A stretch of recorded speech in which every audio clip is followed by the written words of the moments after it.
तुझं म्हणणं आहे बोल. ते काय नाही, आज आपण दोघांनी मिळून कीर्तनाला जायचं एवढंच म्हणलं.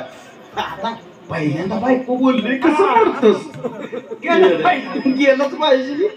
मग झालं की आता म्हणलं हे बघ कीर्तनाला जाऊया, पण म्हणलं मी नाही केली आंघोळ.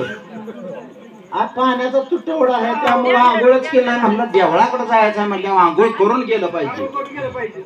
आणि मग येड्या माझं बाथरूम आहे ती माणसं अंधारात बसली ती तसं त्या इकडं अंधारात बसले ते असं लांब आहे अंधारात. आता म्हणलं हे बघ म्हणलं पाण्याचा टोप एक गरम कर. आता देवळाकडे जायचं म्हटल्यावर आंघोळ करून गेलं पाहिजे. मग झालं की मी आपल्या कपड्याची गुटीवून आलेलो 8 वाजता संध्याकाळच्या.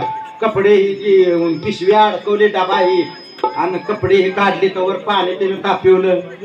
आलं की आज कारभारी पाणी तापलंय. झालं की हा बाथरूम मध्ये पाक नेऊन ठेवली बादली. मग आता बाथरूमला आमच्या लाईट काय नव्हती. तसंच आपला अंधारात गेलो की आत कपडे जी टावेल चटी नेली आपल्या आतल्या त्या तारावर टाकल्यात आणि आंघोळ आपली बुडू बुडू केली. म्हटलं देवळाकडे जायचं आहे जरा साबणानं स्वच्छ धुवून जावं म्हणून साबण चापचायला लागलो तर साबणच गावना झालाय. हा अंधार होता त्यामुळे काय दिसना. आता बोलायला सुरुवात झाली होती. अगं म्हणलं साबण कुठं आहे? तिथंच आहे की बाथरूम मध्ये. तिकडं आला की मंजूळ आवाज त्यावर गावला.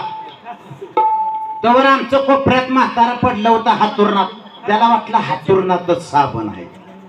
त्यानं सगळं हातरून उलट पालत केलं नाही. ते म्हणते अगं सुनबाई कुठं आहे हातुरणात साबण? हातुरणात ना बाथरूमात नाहीत जेव्हा नाही म्हणाल तवा काळाला त्याला बाथरूम इंग्लिश शब्द काय कळतोय म्हातारा.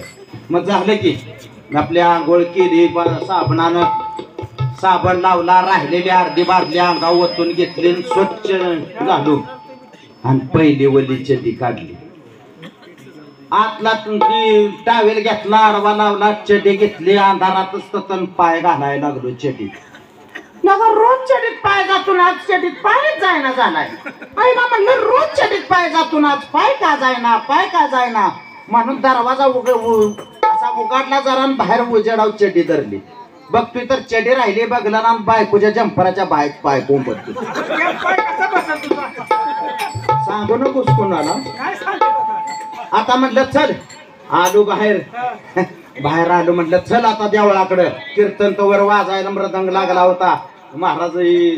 आता झालं की गेलो देवळाकडं. अख्खं गाव बघतंय आयला नवीन जोडा कीर्तनाला आज आला या.